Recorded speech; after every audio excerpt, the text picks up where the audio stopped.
provisoriamente Tetu Orçamentu privativa ba Parlamento Nacional Nian, o montante Millaun ruanulo recintolo ponto lima aprovado.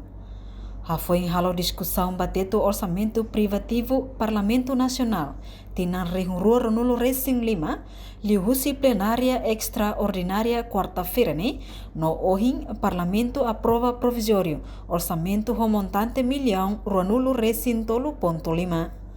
Secretário-Geral Parlamento Nacional Edgar Siqueira Martins Hateteng, aprovação Tetu Orçamento Parlamento Nian, se provisório também se arruca para o governo, ajusta o Orçamento Geral Estado tina rihurua no recém lima Nian.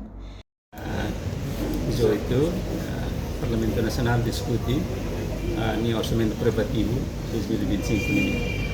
Você que discute e provisoriamente aprova na Tetu orçamento para 2025 ini, para depois arruca para o governo se ajusta ao orçamento geral do Estado.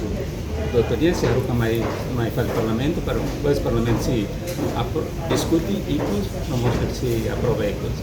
Então, e da a aprovação do orçamento provisório, depois se arruca para o governo, o Ministério das Finanças, para ajustar muito o orçamento geral do Estado.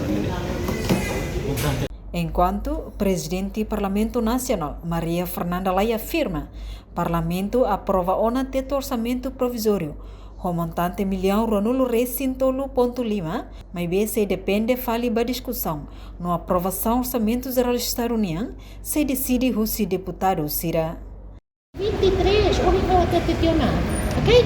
E o Orçamento Geral do Estado, e passei a tua reabertura fala, também depende do deputado Sira, também da rumah. Ita kualia hakarak nune, mas careta masih takara viagem mas estrangeiro mas hakarak.